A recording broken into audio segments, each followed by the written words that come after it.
안녕하세요. 저는 서울 성북동에 사는 30대 여성입니다. 작은 꽃집을 운영하며 아들 민성이와 함께 평온한 일상을 보내고 있죠. 하지만 몇 년 전까지도 저희 모자는 하루하루가 전쟁 같은 삶을 살았습니다. 그러니 인생이란 건 참 묘한 것 같아요. 가장 절망적이라고 생각한 순간에 저희 모자의 삶을 완전히 바꿔놓을 한 사람을 만나게 됐거든요. 그 일을 생각하면 아직도 꿈을 꾸는 것만 같네요. 누군가는 운명이라고 하겠지만 저는 그 만남을 기적이라고 말하고 싶어요. 그리고 무한한 감사를 전하고 싶습니다. 제 아들에게 다시 웃음을 찾아준 그분께, 그리고 포기하지 않고 버텨준 저 자신에게도요. 그럼 이 사연이 여러분에게도 오래도록 기억될 교훈을 남기길 바라며 그날의 긴 이야기를 시작해 보겠습니다. 몇 년 전 늦가을, 저는 5살 아들 민성이의 손을 꼭 잡고 서울 시내를 정처 없이 걷고 있었습니다. 등에 맨 낡은 배낭 하나와 아이가 끌고 다니는 작은 캐리어가 저희의 전 재산이었죠. 벌써 한 달 넘게 그런 생활을 전전하고 있었습니다. 엄마 배고파. 민성이가 힘없이 말했어요. 저는 아이의 머리를 쓰다듬으며 억지로 미소를 지었네요. 조금만 참아. 엄마가 일자리 구하면 맛있는 거 사줄게. 그날도 여러 식당과 가게를 돌아다니며 일자리를 구했지만 어린아이를 데리고 있는 저를 받아주는 곳은 없었습니다. 해가 저물어 가는데도 갈 곳이 없어 발걸음이 점점 무거워졌죠. 그때였습니다. 성북동 언덕길을 오르다가 한 대저택 앞에 붙은 구인 광고가 눈에 들어왔어요.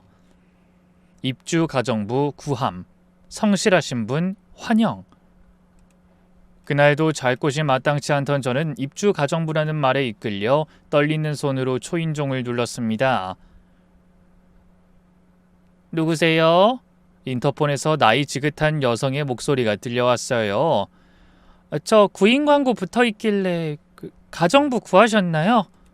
하지만 상대는 아무 말도 하지 않았어요. 그래서 사람을 구한 거라 생각해 낙담하고 발길을 돌리려는데 갑자기 대문이 열렸습니다. 그러더니 60대 정도로 보이는 여자분이 따뜻한 미소를 지으며 저희를 바라보고 계셨어요. 언뜻 봐도 참 기품 있어 보이는 사모님이었죠. 날이 추운데 일단 들어와서 따뜻한 차라도 한잔하면서 얘기할까요? 저는 고개를 끄덕이며 엉거주춤 저택 안으로 따라 들어갔습니다. 밖에서 본 것보다 내부가 훨씬 웅장하더군요. 하지만 화려함보다는 고즈넉한 품격이 느껴지는 공간이었죠. 거실로 안내받아 앉아 소파에 앉으니 그분이 직접 차를 내어오셨어요. 나는 이 집 주인이에요. 작년에 남편 먼저 보내고 딸은 유학 중이라 집에 나 혼자뿐이네요. 나이 드니 혼자 이 큰 집을 관리하는 게 힘들어요. 그렇다고 남편과의 추억이 있는 집을 처분할 수도 없고, 그래서 깔끔하게 관리해줄 사람 찾는 거예요. 근데 아이와 함께 오셨네요? 네, 죄송합니다. 아이를 맡길 곳이 없어서. 그렇지만 애가 정말 얌전해요. 절대 부산스럽게 하지 않을 거예요. 염치 없지만 아이와 함께 지낼 수 있게만 해주시면 월급이 적어도 정말 열심히 일하겠습니다. 제 간절한 얘기를 들은 사모님은 고개를 돌려 아이를 따뜻한 눈길로 바라보셨어요. 아이 이름이 뭐예요? 민성이라고 합니다. 5살이에요. 그러자 사모님이 인자한 미소를 지으며 말씀하셨죠. 민성아, 할머니한테 인사할 수 있니? 아들은 수줍게 고개를 숙이며 인사했습니다. 그 순간 제 착각이었을지 모르겠지만 사모님의 눈가가 촉촉해지는 것을 본 것 같았어요. 마치 그리운 무언가를 바라보는 듯 애틋한 표정이었죠. 참 예쁘네. 우리 아이도 어렸을 때 딱 저렇게 귀여웠는데. 유학 간 따님이 있다고 하셨으니 따님이 그리워 그러신가 보다 생각했어요. 사모님은 잠시 먼 곳을 바라보다 다시 눈을 돌려 절 보셨죠. 아기 엄만 이름이 어떻게 되나요? 김성현입니다. 32살이고요. 부모님이나 남편은? 부모님은 두 분 다 돌아가셨어요.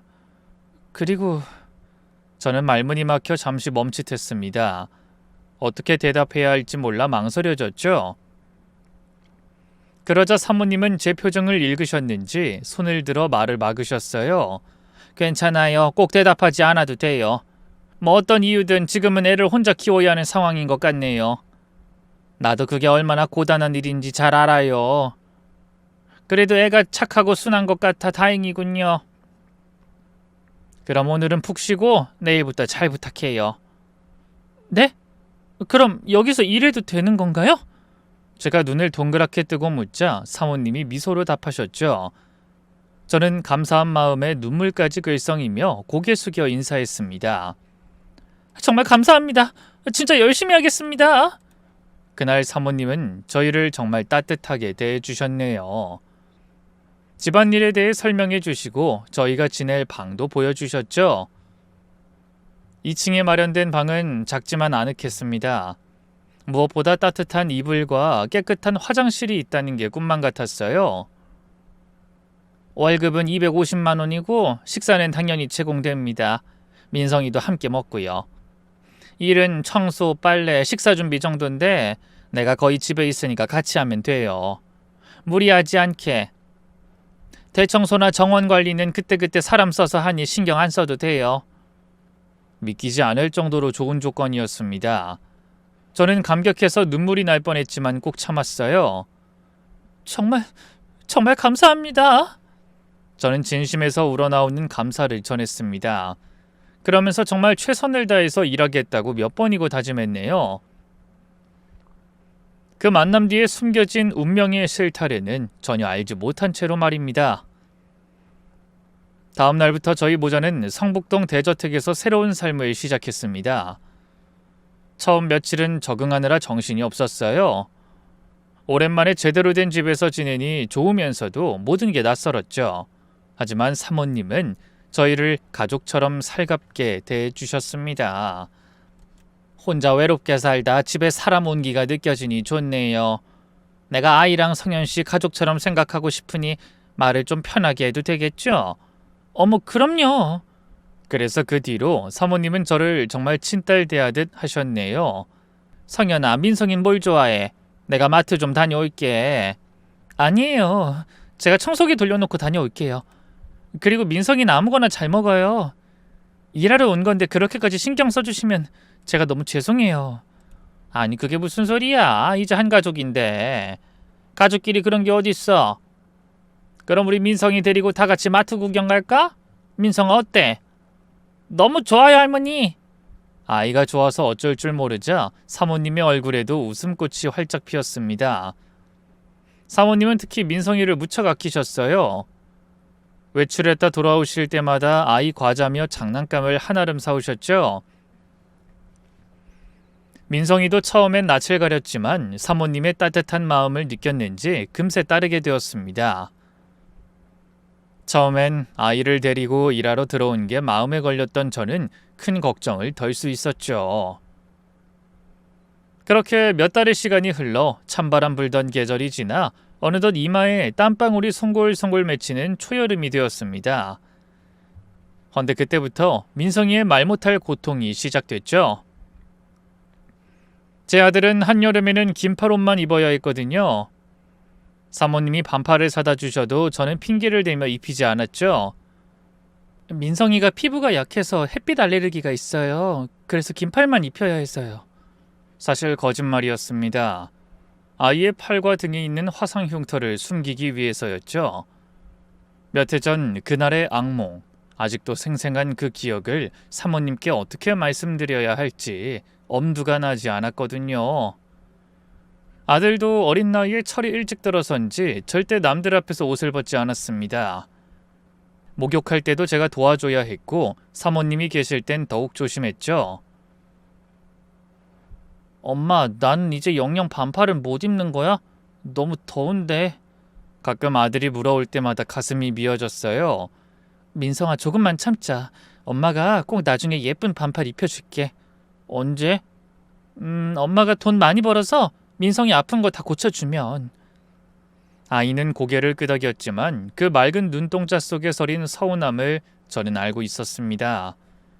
그래도 사모님 댁에 들어온 후에는 행복한 나날을 보내는 중이었어요. 따뜻한 집, 배부른 밥상, 무엇보다 저희를 진심으로 아껴주시는 사모님이 계셨으니까요.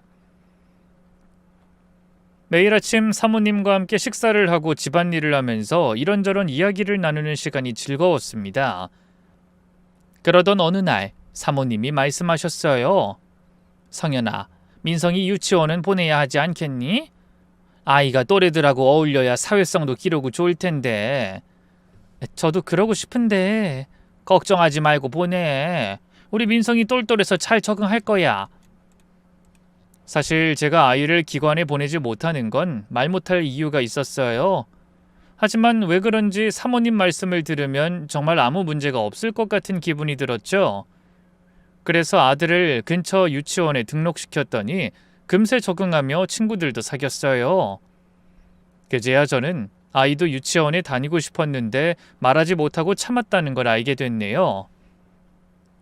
엄마, 오늘 유치원에서 그림 그렸는데 선생님이 잘했다고 칭찬해 주셨어. 정말? 우리 민성이 대단하네. 그렇게 평온한 나날들이 이어졌습니다. 저는 조금씩 괴로운 과거를 잊어가고 있었고 새로운 삶에 적응하고 있었죠. 하지만 마음 한구석에는 늘 불안함이 자리하고 있었습니다. 언제까지 이 평화가 계속될까? 혹시 그 사람이 우리를 찾아오면 어쩌지? 그래도 저는 믿고 싶었습니다. 이제는 모든 게 끝났다고, 사모님의 사랑 속에서 아들과 함께 새 출발할 수 있을 거라고 믿고 싶었어요. 하지만 운명은 그렇게 호락호락하지 않았습니다. 그토록 잊고 싶던 과거의 어두운 그림자가 서서히 다가오고 있었기 때문이죠. 어느덧 사모님 댁에 들어온 지도 5개월이 넘어가던 어느 날이었습니다. 성큼 다가온 가을이 느껴질 정도로 아침 저녁 제법 선선한 바람이 불어오던 날, 아이가 유치원에서 돌아와 마당에서 신나게 놀고 있었어요. 민성아, 조심해서 놀아야지. 제가 주방에서 저녁 준비를 하며 창밖으로 아이를 지켜보고 있었습니다. 사모님은 거실에서 책을 읽고 계셨고요. 아들은 마당 한구석에 있는 그네를 타고 있었는데 평소보다 더 신이 나 보였어요. 엄마, 나 높이 올라가요. 봐요. 민성이가 그네를 타며 소리쳤습니다. 저는 웃으며 손을 흔들어 줬죠. 하지만 다음 순간 제 얼굴에서 웃음기가 사라졌습니다. 아! 아이가 그네에서 떨어지면서 울부짖었습니다. 저는 주방에서 뛰쳐나갔고 사모님도 놀라서 밖으로 나오셨죠. 민성아, 괜찮아?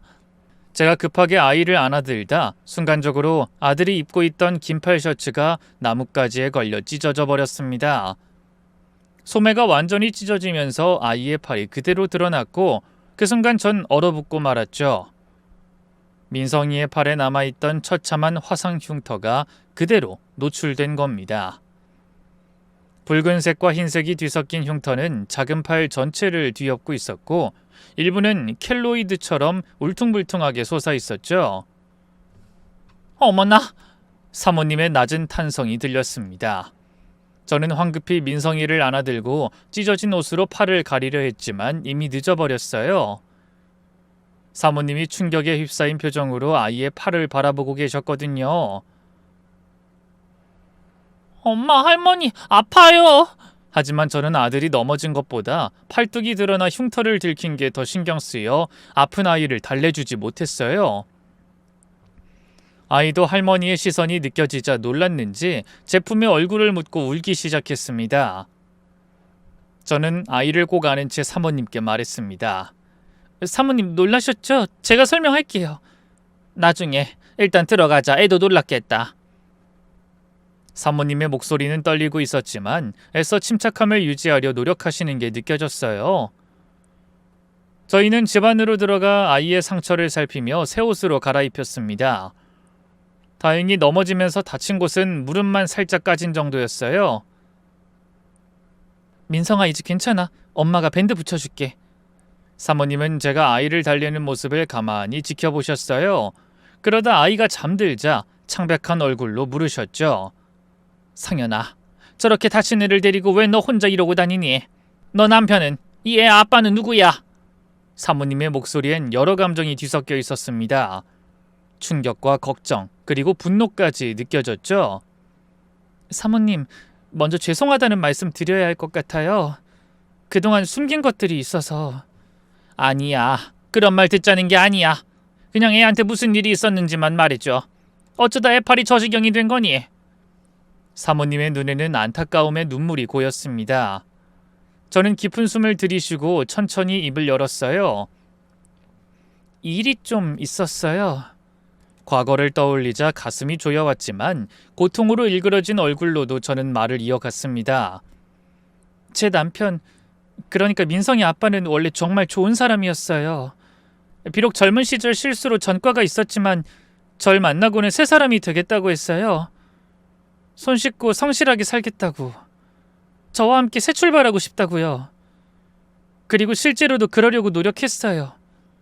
남편이 어렵게 막노동하고 제가 분식집에서 일하며 모은 돈에 대출까지 받아 식당을 열었죠. 그 시절이 떠올라 눈물이 나고 목이 메었어요.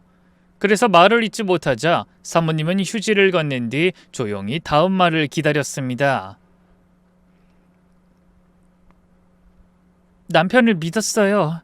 정말 달라진 것 같았는데 장사가 뜻대로 안 되니 술 마시는 날이 늘고 빚만 늘어가다 식당을 접으니 사람이 변하기 시작했어요. 주사를 부리더라고요. 자기 인생이 이렇게 된 게 다 저 때문이라고. 결혼하지 않았으면 더 잘 살았을 거라고 원망하고 화를 냈어요. 그 사람이 손찌검을 했니? 사모님의 목소리가 떨렸습니다. 네, 처음엔 물건을 던지거나 소리를 질렀는데 나중엔 때리기 시작했어요. 저는 손으로 얼굴을 가렸습니다. 그 끔찍한 기억들이 너무나 생생하게 떠올랐거든요. 그래도 참았어요.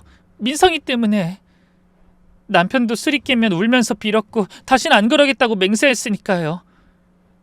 바보같이 매번 속으면서도 매번 믿었어요. 그럼 민성이 화상은... 사모님은 차마 끝까지 묻지 못하셨지만 저는 고개를 끄덕였죠. 남편이 며칠째 집에 안 들어오다가 그날 밤 만취해서 들어왔어요. 제정신이 아니었죠. 뭔가에 홀린 것처럼 중얼거리더라고요. 다 태워버리면 된다고, 그럼 보험금 타서 다시 시작할 수 있다고요. 놀란 사모님이 입을 틀어 막으시더군요. 처음엔 무슨 말인지 몰랐어요. 근데 갑자기 부엌으로 가서 가스밸브를 열더니 라이터를 꺼냈어요. 필사적으로 막으려 했지만 남편이 절 밀쳤어요. 그러고는... 눈물이 흘러내렸습니다. 아무리 시간이 지나도 그날의 공포는 잊을 수가 없었네요. 순식간에 집안이 불길에 휩싸였어요. 그때 불타던 나무가 민성이를 덮쳐서 팔과 등에 심한 화상을 입었죠. 병원에서 몇 달 치료를 받았지만 흉터는 남았어요. 평생 지워지지 않을 흉터가요. 아니, 그 나쁜 놈은... 사모님의 목소리에 분노가 담겨 있었습니다. 방화로 체포됐어요. 저는 그 이후로 민성이를 데리고 도망다녔죠. 혹시라도 남편이 출소해서 찾아올까봐. 그래서 이곳저곳 떠돌다가 사모님을 만난 거예요. 저는 사모님을 바라보고 고개 숙이며 말했습니다. 죄송해요, 사모님. 처음부터 말씀드렸어야 했는데 저희를 받아주지 않으실까봐, 그리고 그날 일을 입 밖으로 꺼내면 애가 놀랄까봐. 하지만 사모님의 반응은 예상과 달랐습니다. 놀라거나 저희를 불편하게 대하시지 않을까 걱정했는데 오히려 소파에서 일어나 제게 다가오더니 꼭 안아주셨죠. 성현아, 그동안 얼마나 힘들었니? 얼마나 무서웠니? 사모님의 품에서 저는 그동안 참았던 눈물을 쏟아냈습니다.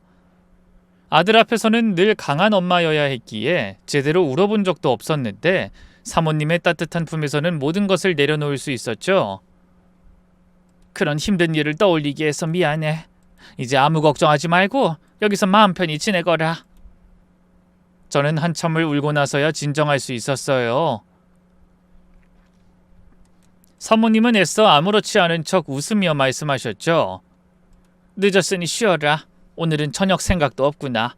그리고 내일 당장 민성이 병원에 데려가자. 흉터 치료 잘하는 곳이 있다고 들었어. 돈은 걱정하지 말고. 네? 하지만 사모님, 그렇게까진... 괜찮아. 우리 민성이 일인데 꼭 내가 치료해주고 싶어. 그 예쁜 아이가 평생 상처를 안고 살도록 놔둘 순 없잖아. 그렇게 말씀하시곤 방으로 들어가셨습니다. 하지만 문을 닫기 전 저를 돌아보며 한 번 더 말씀하셨죠. 성현아, 네 사모님. 이제 너희 내 가족이야. 이제 민성이랑 네가 없이 이 집에 혼자 산다는 건 상상할 수도 없다. 그러니 힘든 일 있으면 숨기지 말고 뭐든 다 말해다오. 그 말씀에 또다시 눈물이 나서 아무 말도 하지 못하고 고개만 숙였습니다. 그날 밤 저는 민성이 옆에 누워 오랜만에 편안하게 잠들 수 있었어요. 더 이상 숨길 것도 없었고 사연 많은 저희 모자를 꺼릴 줄 알았던 사모님이 오히려 저희를 따뜻하게 감싸주셨으니까요. 다음 날 사모님은 아이를 국내 최고의 화상 전문 병원에 데려가 흉터 치료 상담을 받게 하셨고 저에게도 정신과 상담을 권하셨죠. 성현아, 너도 치료가 필요해. 그렇게 큰 충격은 혼자 안고 있으면 안 돼. 전 괜찮아요, 사모님. 괜찮긴. 내가 다 예약해놨어. 애를 생각해서라도 너 자신은 스스로 돌봐야지. 사모님의 세심한 배려에 저는 또 눈물이 났습니다. 친부모님도 그렇게까지 해주실까 싶을 정도였으니까요. 치료를 시작하며 아이도 차츰 밝아지기 시작했습니다. 더 이상 흉터를 숨기지 않아도 된다는 사실에 안도하는 것 같았죠. 아이가 환하게 웃고 사모님이 그 모습을 흐뭇하게 바라보시는 모습을 보며 마치 돌아가신 부모님이 살아오신 듯 든든하고 행복했습니다. 하지만 그런 평화는 오래가지 못했어요. 사모님께 모든 것을 털어놓은 지 보름쯤 지났을 때 제가 그토록 피하고 싶고 두려워했던 일이 현실이 되어버린 겁니다. 소중한 일상을 뒤흔드는 어둠의 그림자가 덮쳐온 건 평범한 목요일 오후였습니다. 저는 여느 때처럼 장을 보러 동네 마트에 갔다가 돌아오는 길이었죠. 한 손에는 장바구니를, 다른 한 손에는 아들이 좋아하는 딸기를 들고 콧노래를 흥얼거리며 걸었습니다. 그런데 집 근처 골목에 다다랐을 때 낯익은 뒷모습이 눈에 들어왔죠. 그 순간 몸이 얼어붙는 것 같았습니다. 설마 아니야. 그럴 리가 없어. 저는 부정하려 했지만 특유의 구부정한 어깨와 뒤통수의 상처 자국을 보니 틀림없었습니다. 저와 아들을 위험에 빠뜨렸던 장본인, 바로 남편이었어요. 심장이 미친 듯이 뛰기 시작했습니다. 다리가 후들거려 주저앉을 뻔했지만 안간힘을 쓰며 정신을 차리려 노력했어요. 남편은 사모님 댁 대문 앞에 서서 안을 들여다보고 있었습니다. 어떻게 여길? 출소할 때가 됐다고 생각했지만 설마 저희를 찾아낼 줄은 몰랐습니다. 저는 숨을 죽이고 뒤로 물러났어요. 혹시 남편이 돌아볼까봐 가까운 전봇대 뒤에 몸을 숨겼죠. 거기서 대문을 한참 노려보던 남편은 천천히 발길을 돌려 걸어가기 시작했습니다. 저는 남편의 뒷모습이 완전히 사라질 때까지 숨을 참고 숨어 있었죠. 그리고 한참이 지나서야 떨리는 다리를 이끌고 집으로 들어왔어요. 성현아, 왜 이렇게 늦었니? 걱정했잖아. 현관에서 절 맞아주는 사모님의 목소리에 저는 겨우 정신을 차렸습니다. 죄송해요. 마트에 사람이 많아서. 너 얼굴이 왜 그래? 어디 아프니? 아니에요. 괜찮아요. 저는 억지로 웃으며 주방으로 향했습니다. 하지만 손은 계속 부들부들 떨렸고 결국 장바구니에서 물건을 꺼내다 달걀을 떨어뜨리고 말았죠. 상현아, 너 정말 괜찮아? 사모님이 걱정스럽게 다가오셨습니다. 저는 더 이상 사실을 숨길 수 없다고 생각했어요. 그래서 한숨을 쉬며 조심스럽게 입을 열었네요. 사모님, 사실은... 그때 민성이가 뛰어왔습니다. 와, 딸기다! 그래, 민성이 딸기. 저는 아이에게 딸기를 건네주고는 사모님께 눈짓했습니다. 사모님도 상황을 이해하셨는지 고개를 끄덕이셨죠. 그리고 아이가 딸기를 먹으러 거실로 나갈 때까지 기다렸다가 조용히 이야기를 나눴어요. 남편이 나타났어요. 어떻게 알고 왔는지 집 앞에 왔더라고요. 제 말을 들은 사모님의 얼굴이 굳어졌습니다. 뭐라고? 그게 정말이니? 네, 출소한 것 같아요. 일부러 저희 찾아온 것 같아요. 이제 어쩌면 좋아요? 사모님은 잠시 생각에 잠기시더니 단호하게 말씀하셨습니다. 당장 경찰에 신고하자. 네? 하지만 사모님, 남편은 아직 아무것도 하지 않았는데... 무슨 짓을 하도록 기다릴 순 없잖니? 접근 금지 명령이라도 받아놔야지. 얘기를 듣고 보니 사모님의 판단이 옳은 것 같았습니다. 하지만 저는 다른 생각을 했어요. 사모님, 아무래도 저희가 여기를 떠나야 할 것 같아요. 제 말에 사모님이 눈을 크게 뜨고 놀라서 외치셨어요. 그게 무슨 소리야? 떠나다니 어디에? 저희가 여기 있으면 분명히 사모님께도 피해가 갈 거예요. 남편이 무슨 짓을 저지를지 몰라요. 자기를 깜빵에 가게 했다고 이를 갈고 있을 거예요. 혹시나 이 집에 또 불이라도 내면. 하지만 사모님은 제 손을 꼭 잡고 말씀하셨어요. 성현아, 그런 말 하지 마. 너희 내 가족이라고 했잖아. 다시 위험하게 길바닥을 헤매도록 놔둘 순 없다. 하지만 괜찮아. 내일 당장 변호사 만나서 대책 세워보자. 오늘 밤은 문단속 잘하고 내가 보안업체에 연락해서 순찰 강화하도록 할게. 그날 밤 저는 한숨도 잘 수 없었습니다. 작은 소리에도 깜짝깜짝 놀라며 계속 창밖을 확인했죠. 아들이 평화롭게 잠든 모습을 보니 눈물이 났습니다. 또다시 아이를 위험에 빠뜨릴까봐 너무 겁이 났어요. 다음날 오전, 아이를 유치원에 보내놓고 사모님과 변호사 사무실에 가보려고 외출 준비를 하고 있었습니다. 그때 유치원 선생님이 다급한 목소리로 전화했더군요. 민성이 어머님?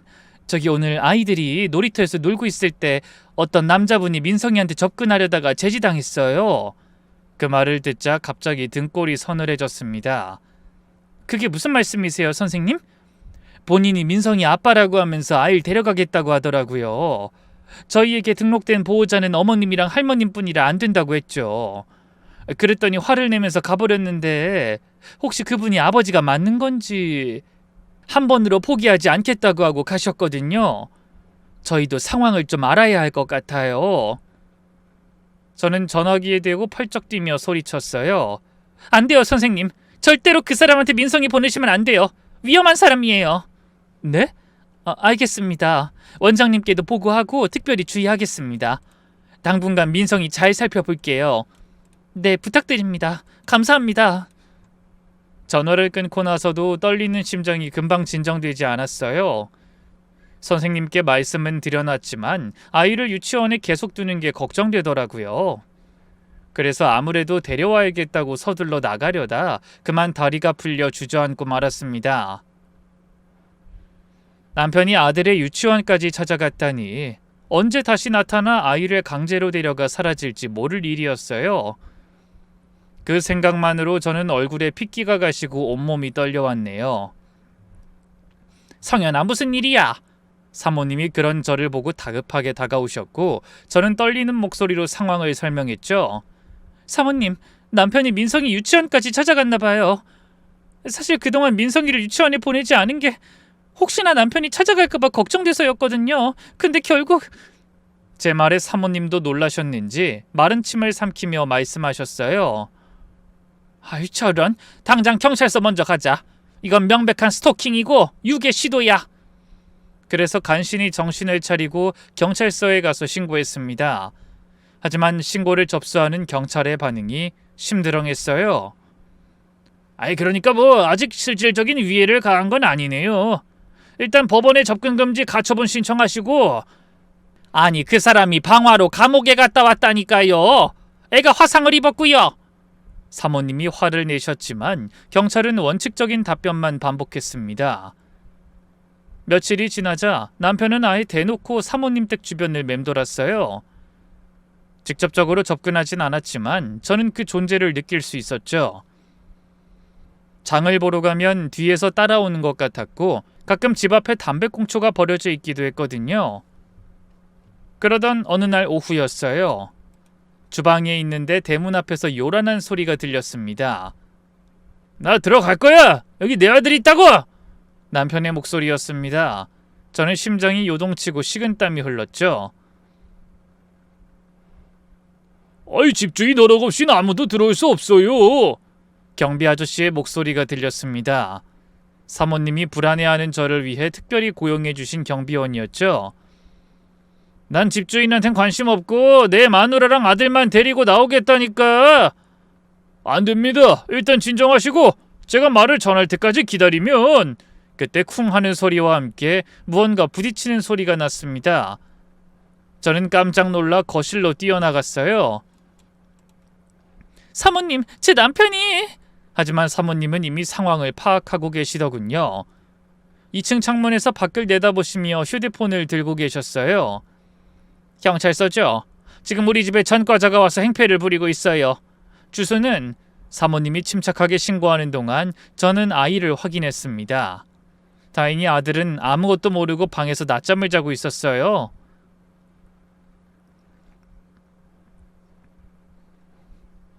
잠시 후 경찰차가 골목에 들어서는 소리가 들리자 남편이 다급하게 도망쳤습니다.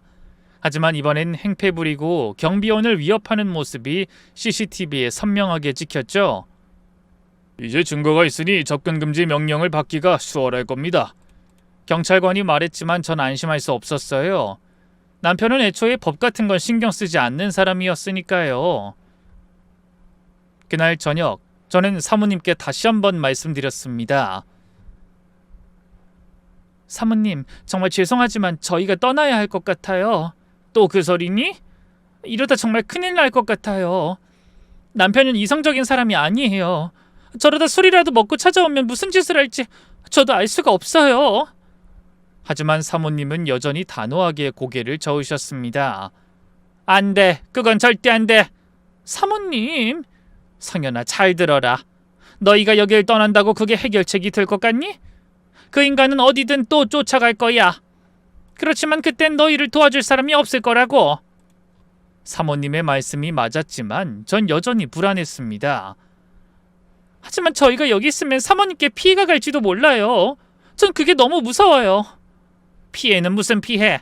내가 알아서 할 테니까 그런 건 걱정하지 마. 그러면서 제 손을 꼭 잡으셨습니다. 성현아, 도망치는 건 해결책이 아니야. 이번엔 제대로 맞서야 해. 내가 옆에 있을 테니 민성이 위해서라도 다신 도망치지 마. 그 말씀에 저는 또 눈물이 났어요. 하지만 다음 날 저의 불안이 기어코 현실이 되는 일이 벌어지고 말았습니다. 민성이의 화상치료가 있는 날이라 아침에 아이를 데리고 병원에 가려고 집을 나서는데 대문에 쪽지가 붙어 있었어요. 너희가 계속 이 집에 붙어 있으면 이 집도 곧 불타게 될 거야. 저는 누가 볼세라 종이를 떼서 얼른 주머니에 넣고 주위를 두리번거렸습니다. 다리가 후들거려 도저히 외출할 수가 없었죠. 결국 그날 아들의 치료는 다른 날로 미뤄야 했어요. 그날 오후 저는 몰래 짐을 싸기 시작했습니다. 더는 사모님께 폐를 끼칠 수 없었어요. 말리는 사모님의 눈을 피해 아이와 단둘이 멀리 도망가야겠다고 생각했죠. 하지만 저녁 때 제가 싸놓은 짐을 사모님께 들키고 말았어요. 성현아, 이게 뭐냐? 사모님 죄송해요. 하지만 이렇게는 안 돼요. 저희 때문에 사모님까지 위협받게 하면서 뻔뻔하게 계속 이 집에 있을 순 없어요. 그만! 사모님의 단호한 목소리에 전 움찔했습니다. 사모님은 제가 싸놓은 짐을 다시 풀어놓으시며 말씀하셨죠. 몇 번을 말해야 하니? 너희 내 가족이라고! 가족이 어려울 때 함께하는 게 당연한 거 아니야? 하지만 남편은 포기하지 않을 거예요. 그래서 더더욱 여기 있어야 해. 너 혼자서 어떻게 그런 미친 인간을 상대하겠어? 사모님은 제 어깨를 잡고 눈을 맞추며 말씀하셨어요. 성현아, 내가 너희를 지켜주겠다고 약속했잖아. 난 그 약속 꼭 지킬 거다. 저는 망설였습니다.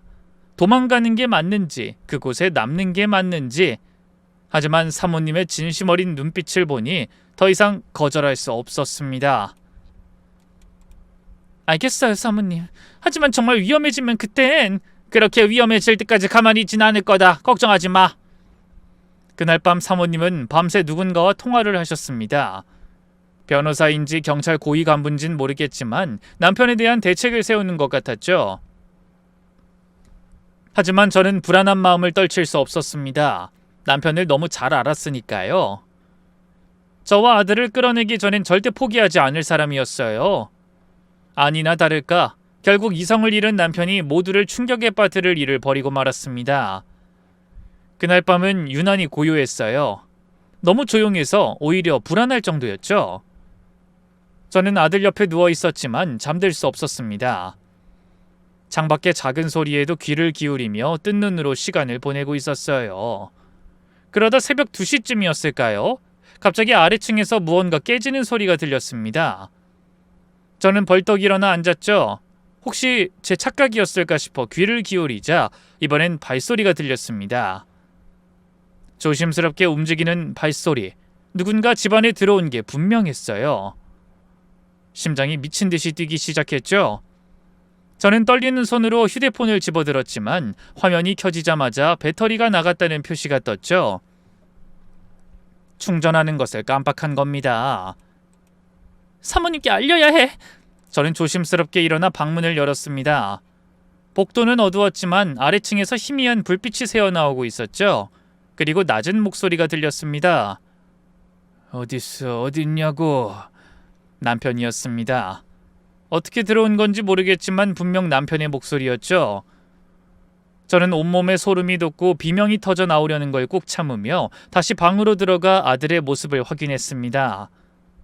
다행히 아들은 깊이 잠들어 있었죠. 그래서 조심스럽게 사모님이 방으로 가야겠다고 생각하고 복도로 나갔는데 그때 1층에서 사모님의 목소리가 들렸습니다. 누구세요? 거기 누구 있어요? 안 돼! 사모님이 내려가시면 안 돼! 저는 급하게 계단으로 향했습니다. 하지만 한 발 늦었죠. 거실에서 사모님과 남편이 마주서는 상황이 벌어지고 말았습니다. 거실에 켜진 흐릿한 조명 아래 남편의 모습이 보였어요. 몇 년 전보다 더 수척하고 거칠어진 모습이었죠. 손에는 무언가 묵직한 것이 들려 있었습니다. 사모님 피하세요! 제가 소리치자 남편이 고개를 돌리는데 눈은 충혈되고 술 냄새가 진동했네요. 드디어 나타났네, 우리 착한 마누라. 서방님 보고 싶어서 왔어? 남편이 비웃듯이 말했습니다. 저는 사모님 앞으로 가려 했지만 남편이 방망이를 들어 보이며 위협했어요. 거기서! 한 걸음만 더 오면 가만 안 둬! 여보, 제발 그거 좀 내려다. 그러다 정말 큰일 나! 그러게 내 마누라랑 아들 만나겠다는데 뭐가 이렇게 어려워?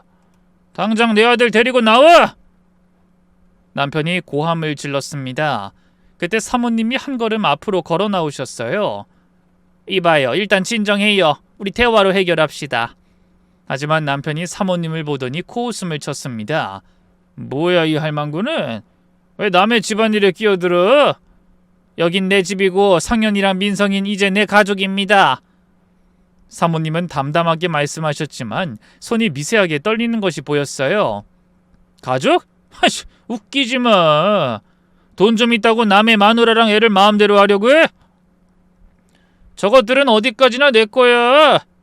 당신이 뭔데 함부로 끼어들어? 그러더니 점점 사모님 곁으로 한 걸음씩 다가왔어요. 저는 두려움에 떨며 남편을 불렀습니다.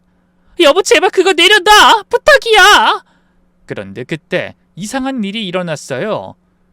사모님이 앞으로 바짝 다가온 남편을 보다가 갑자기 눈을 크게 뜨고 놀라는 게 보였습니다. 그런데 남편의 손에 들린 물건을 보고 놀란 게 아니라 마치 얼굴을 보고 놀란 것 같았죠. 혹은 마치 잃어버린 무언가를 발견한 듯한 표정이기도 했어요. 잠깐, 당신... 사모님의 목소리가 갑자기 떨렸습니다.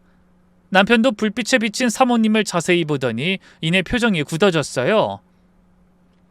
거실의 조명 불빛이 남편과 사모님의 얼굴을 비추고 두 사람은 서로를 보고 할 말을 잃은 듯 잠시 그대로 서 있었네요. 그 순간 저는 믿을 수 없는 광경을 목격하게 됩니다. 남편의 얼굴이 점점 창백해지더니 무기를 든 손이 떨리기 시작했어요. 아니야, 말도 안 돼. 남편이 중얼거렸습니다. 사모님은 눈을 크게 뜬 채 두 손으로 입을 가리고 계셨죠. 그런데 눈에서 맑은 눈물이 흐르기 시작하는 게 보였어요. 저는 무슨 영문인지 몰라 그 모습을 숨죽이며 바라보는데 사모님의 입에서 믿을 수 없는 한마디가 터져나왔습니다. 너 태준이지? 정말 태준이니? 사모님은 복받치는 감정을 꾹꾹 눌러 담은 듯 무겁고 낮은 목소리로 말씀하셨어요. 하지만 얼음처럼 굳어진 남편 대신 제가 입을 열었죠. 사모님이 어떻게 이 사람을... 하지만 사모님은 제 질문에 대답하지 못하셨습니다. 그저 남편을 바라보며 눈물만 흘리고 계셨죠. 그런데 정작 남편은 뒤로 물러서며 계속 고개를 저었어요. 아니야, 이건 꿈이야. 태준아, 너 우리 태준이 맞지? 태준아, 엄마야! 사모님이 내뱉으신 말에 이번엔 제가 기겁했습니다. 엄마? 설마 사모님이 저 사람이 어머니? 거짓말하지 마! 남편은 여전히 사모님 앞에서 뒷걸음질치며 소리만 질렀습니다. 두 눈에 혼란과 분노가 가득한 게 보이는 것 같았죠. 엄마는 무슨, 난 그런 거 없어! 자식이 그렇게 싫다는데 돈에 눈이 멀어서 하나뿐인 아들도 버리고 재혼한 게 무슨 엄마야! 아니야, 태준아, 그게 아니야. 내가 너를 찾으려고 얼마나 노력했는데. 재혼도 너를 위한 선택이었어. 너랑 같이 잘 살고 싶어서. 닥쳐! 남편이 허공에 대고 방망이를 휘두르며 소리쳤어요. 웃기는 소리 하지 마. 눈에 가시 같은 내가 없어지니까 신나서 꽃가마 타고 시집 가셨겠지? 당신은 나 같은 건 아예 안중에도 없었잖아! 남편의 목소리엔 울분이 가득했습니다. 전 그제야 그 상황이 어렴풋이 이해되기 시작했어요. 사모님이 남편의 친어머니였던 겁니다. 그때 남편과 처음 만났을 때 들었던 말이 떠올랐어요. 우리 엄마는 내가 그렇게 싫다는데 귀엽고 부잣집 남자랑 재혼했어. 난 아버지를 배신하는 엄마를 용서할 수가 없어서 중학생 때 집을 나왔어. 거리를 떠들게 됐지. 그렇다면 민성이는 사모님의 친손자? 저는 믿을 수 없는 현실에 입을 틀어막고 얼음처럼 굳어버렸습니다. 하지만 여전히 남편과 사모님은 대치 중이었어요. 태준아, 들어봐. 네가 집을 나간 후에 정말 미친 듯이 찾았어. 경찰에도 신고하고 흥신소에도 찾아갔어. 남편은 믿고 싶지 않은 듯 계속 고개를 저었습니다. 그만해! 다 거짓말인 거 모를 줄 알아? 어디 이제 와서 착한 척이야? 자기 자식은 버린 주제에 남의 마누라랑 애를 거둬서 선심 쓰는 척 위선 떨며 살았던 거야? 남편이 절 가리키며 말했습니다. 저 여자가 누군지 알고나 있어? 내 마누라야! 내 아들이랑 내 마누라를 엄마라는 사람이 빼앗아? 태준아, 그런 거 아니야. 성현이랑 민성인 내가 보호하고 있는 거야. 네가 저 애들한테 한 짓을 알게 돼서. 내가 한 짓? 남편이 입꼬리를 올리며 냉소적으로 말했습니다. 그래, 나 나쁜 놈이야. 술 먹고 마누라 때리고 집에 불도 질렀어. 근데 내가 왜 그렇게 됐을까? 남편의 목소리가 점점 높아졌습니다. 이게 다 당신 때문이잖아. 남자한테 미쳐서 아들이고 뭐고 다 필요 없었잖아. 당신 때문에 난 15살에 집 나와서 거리에서 살았어. 배고파서 도둑질하다가 잡혀서 맞고 그러다 이렇게 된 거라고. 태준아, 그때 당신이 내 말 듣고 재혼만 하지 않았으면 나도 이런 쓰레기 같은 인간 되지 않았을 거라고. 남편의 절규가 거실에 울려 퍼졌습니다. 사모님은 주저앉으셨고 저는 어찌할 바를 몰라 엉거주춤 서 있었죠. 미안하다, 태준아. 엄마가 정말 미안하다. 하지만 그건 정말 너한테 좀 더 온전하고 풍족한 가정을 만들어주고 싶어서 그런 거야. 그리고 어떤 이유가 있다고 해도 저 자식한테 폭력을 휘두르는 건 정당화될 수 없어. 그래서는 안 돼. 사모님이 흐느끼며 말씀하셨습니다. 뭐? 당신 지금 뭐라고 했어? 20년 만에 만나놓고 지금 날 가르치는 거야? 남편의 눈이 다시 분노로 타올랐어요. 그래, 20년 만이든 30년 만이든 자식이 잘못하면 부모가 바른 길로 이끌어야 하는 거야. 태준아, 이제라도 제대로 살아. 엄마가 도와줄게. 치료도 받고. 닥치라고 했지? 이제 와서 무슨 엄마 노릇? 웃기지 마. 재수없어. 그러더니 남편이 사모님 앞에 섰습니다. 저는 본능적으로 사모님을 보호하려 움직였지만 남편이 엄청난 힘으로 그런 저를 밀쳐냈죠. 비켜! 이건 우리 둘의 문제야. 그러더니 사모님을 내려다보며 말했습니다. 20년 만에 만난 아들이 이렇게 된 걸 보니 기분이 어때? 자랑스러워? 태준아, 돈이 그렇게 좋았어? 아들 버리고 재혼해서 좋은 차 타고 좋은 집에 사니 사는 게 행복해서 집 나간 아들 따윈 안중에도 없었지? 정말 그런 게 아니야. 네 아버지가 먼저 떠나고 혼자서는 널 제대로 키울 수가 없을 것 같았어. 그때 그 사람이 너한테 좋은 아버지가 되어주겠다고 했어. 변명하지 마! 남편이 고함을 지르며 다가왔어요. 그 순간 저는 생각할 겨를도 없이 사모님 앞을 가로막았죠. 그때 흥분한 남편이 휘두른 방망이가 제 팔을 스치고 지나갔어요. 묵직한 통증이 밀려왔습니다. 성현아! 사모님이 비명을 지르셨습니다. 그때 2층에서 민성이의 울음소리가 들렸어요. 엄마! 엄마! 아이가 깨어난 겁니다. 남편이 잠시 멈칫한 사이 저는 사모님께 말했습니다. 사모님, 민성이 좀 봐주세요. 제발. 사모님은 망설이다가 2층으로 올라가셨습니다. 거실은 저와 남편만 남았죠. 여보, 이제 그만해. 제발 애한테 더는 충격 주지 마. 그 아이가 화상으로 아직도 얼마나 고통받고 있는 줄 알아? 제 말에 남편이 움찔했습니다. 그건 실수였어. 술에 취해서. 당신은 지금도 술에 취해서 같은 실수 반복하고 있어. 제발 그만해. 언제까지 남 탓만 하면서 살 거야? 집을 나간 건 당신 선택이었잖아. 불을 지른 것도 날 때린 것도 다 당신 선택이야. 술 때문이라고? 결국 그 술을 마신 것도 당신이 선택한 거라고.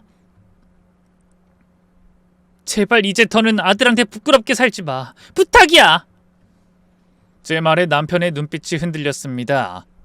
친모를 만난 충격과 과거의 죄책감이 뒤엉켜 혼란스러운 모양이었어요. 어차피 이미 다 망했어. 내 인생은 이제 재활용하기도 힘들게 더럽혀졌다고. 남편이 울먹이기 시작했습니다. 분노 뒤에 숨어있던 슬픔과 절망이 터져나온 것 같았죠. 그렇지 않아. 다시 시작할 수 있어. 아직 살아온 날보다 살아갈 날이 더 많다고. 제 말에 남편이 무너져 내렸어요. 그러더니 혼자 중얼거렸죠. 날 용서하지 마. 난 용서받을 자격이 없어. 아무도 날 인간 취급하지 않을 거야. 내 아들까지도. 남편은 흐느끼며 말했습니다. 오랜 시간 회피해 오기만 했던 자기의 잘못을 처음으로 마주하는 모양이었네요. 바로 그때 대문 밖에서 사이렌 소리가 들렸습니다. 아마 소란을 듣고 이웃 중 누군가가 신고한 것 같더군요. 그 소리를 들은 남편이 고개를 들어 절 바라봤습니다. 아마 난 다시 감옥에 가겠지? 여보, 이번엔 제대로 치료받아. 당신이 노력만 한다면 내가 우리 민성이랑 어머니 모시고 꼭 면회 갈게. 하지만 남편은 씁쓸하게 웃을 뿐 말이 없었습니다. 그리고 잠시 후 맥없이 경찰에게 체포되어 밖으로 끌려나갔어요. 저항 한 번 하지 않았습니다. 그저 고개를 숙인 채 경찰이 이끄는 대로 끌려갔네요. 사모님은 그 모습을 바라보며 하염없이 눈물만 흘리셨습니다. 20년 만에 찾은 아들이 경찰에게 끌려가는 모습을 지켜보는 마음이 오죽할까 싶더군요. 남편과 경찰이 떠난 후 저는 사모님을 바라보며 말했어요. 사모님이 아니라 정말 어머님이셨네요. 미안하다 성현아. 정말 미안해. 내 아들이 너희한테. 그날 어머님의 울음소리가 고요한 집안에 가득 울려 퍼졌습니다. 저는 그 곁을 조용히 지키고 있다 그 한많은 세월에 대해 듣게 됐어요. 남편이 떠나고 5년을 힘들게 애를 키웠는데 내 힘으론 변변한 학원 하나 보낼 수가 없었어. 그래서 그 사람이 태준이 아버지가 되어주고 싶다고 했을 때 거절하지 않았다. 하지만 결혼식 전날 태준이가 집을 나가버린 거야. 그저 사춘기 반항일 뿐이라고 생각했는데 그 뒤로 애를 찾으려고 갖은 노력을 다했지만 찾을 수가 없었어. 재혼해서 딸도 하나 낳았지만 아들은 잊을 수가 없었지. 근데 내 아들의 애가 민성이라니. 그래서 처음 너희를 본 날 그렇게 남 같지 않았던 걸까? 저도 신기하긴 마찬가지였어요. 어쩌면 저희가 위기에 처해 있을 때 무언가 알 수 없는 힘이 저를 어머님 댁으로 이끌었을지 모른다는 생각도 들더군요. 얼마 후 재판에 넘겨진 남편은 가정폭력과 상해, 협박, 주거침입 등의 혐의가 적용되어 징역 5년을 선고받았습니다. 남편은 고개 숙이고 그저 묵묵히 판결을 받아들였어요. 법정을 나오는 어머님의 눈에는 슬픔이 가득했습니다. 아무리 못난 아들이라도 감옥에 보내야 하는 어머님의 마음이 어떨지 저도 부모가 되어보니 조금은 이해할 수 있었죠. 그래서 가만히 어머니의 손을 잡아드렸습니다. 그 후로 3년이라는 시간이 지나는 동안 저희의 삶은 빠르게 안정을 찾아갔어요. 아들은 화상 흉터를 계속 치료받고 저는 어머님 댁에서 멀지 않은 곳에 아담한 가게를 얻어 꽃집을 차리게 됐습니다. 저는 극구 사양했지만 어머니의 강력한 주장을 더는 거절하기가 어려웠죠. 그래서 요즘 저는 꽃을 보며 과거의 아픈 상처를 극복해 나가기 위해 노력하고 있답니다. 아마 어머님이 저에게 꽃집을 권하신 것도 꽃으로 심신의 안정을 찾길 바라는 마음이었을 거예요. 비록 권유로 시작한 일이지만 이왕이면 제대로 해보고 싶어 얼마 전부터 꽃꽂이 공부도 시작했어요. 이제 초등학생이 된 아이는 제 가게에서 숙제하며 시간 보내기를 좋아합니다. 꽃향기가 따뜻하게 안아주는 기분이 든다더군요. 어머님은 가끔 남편을 면회하러 다녀오시는 눈치였어요. 하지만 저에게는 별다른 말씀을 하지 못하시죠. 아직은 제 상처가 아물기까지 많은 시간이 필요하다는 걸 알고 계시는 모양이었습니다. 그러던 어느 날, 따뜻한 봄바람이 마음까지 간지럽히던 봄날, 꽃집 문이 열리고 누군가 안으로 들어섰습니다. 안녕하세요. 꽃다발 하나 만들어 주실 수 있나요? 귀에 익은 목소리에 고개를 들어보니 남편이었습니다. 하지만 3년 전의 모습과는 완전히 달라져 있었어요. 깔끔하게 정돈된 머리, 단정한 옷차림, 그리고 무엇보다 맑아진 눈빛이 남편이 달라졌음을 말해주고 있었죠. 여보, 저는 순간적으로 얼어붙었어요. 언제 나왔어? 어제. 나 모범수로 나왔어. 일자리도 구했어. 건설 현장이지만. 남편은 조심스럽게 절 바라보며 물었습니다. 민성이는 잘 지내? 응, 어머님 덕분에 화상 흉터도 몰라보게 좋아졌어. 이제 그렇게 싫다던 여름을 기다려. 잘 됐구나. 남편의 눈가가 촉촉해지는 게 보였습니다. 저는 조용히 물었어요. 꽃다발 누구 줄 거야? 성현아, 나... 남편이 머뭇거리다가 말했습니다. 사과하러 왔어. 너하고 민성이한테 한 번도 제대로 사과한 적이 없는 것 같아서. 3년 동안 많이 생각했어. 내가 얼마나 못난 인간이었는지, 너희에게 얼마나 큰 상처를 줬는지. 남편의 목소리엔 진심이 담겨 있었습니다. 용서해달라고는 하지 않을게. 그럴 자격도 없고. 그저 너희가 행복하게 사는 것만 봐도 감사해. 민성이 잘 키워줘서 고맙다. 저는 한참을 말없이 서 있다가 입을 열었습니다. 과거는 과거로 남겨두고 이제 각자의 길을 열심히 가자. 그러다 언젠가 민성이가 커서 스스로 아빠를 용서하고 찾아가겠다고 하면 나도 말리지 않을 거야. 하지만 그때까진 그저 멀리서 지켜봐줘. 남편은 고개를 끄덕였습니다. 그래, 고마워. 그 꽃다발은 엄마 드리고 싶어. 나 대신 전해줄래? 곧 어버이날이잖아. 그러고는 테이블 위에 10,000원짜리 몇 장을 남겨두고 조용히 발걸음을 옮겨 가게를 빠져나갔습니다. 저는 창문으로 멀어져가는 남편의 뒷모습을 바라봤어요. 미움도 원망도 이제는 희미해진 옛 기억일 뿐이었습니다. 그저 남편이 자신의 자리에서 하루하루 알차게 살아가길 응원하고 싶은 마음이죠. 평화로운 오후의 꽃집. 저는 주문받은 꽃다발을 만들었습니다. 어머님께 달라진 아들의 모습을 전할 생각에 입가에 절로 미소가 그려졌죠. 오늘도 싱그러운 바람을 타고 꽃집 문에 달린 풍경이 맑은 소리를 내며 울립니다. 그럼 이곳의 만기한 꽃들처럼 여러분의 가정에도 행복이 활짝 꽃피길 바라며 저는 이만 물러가겠습니다. 감사합니다.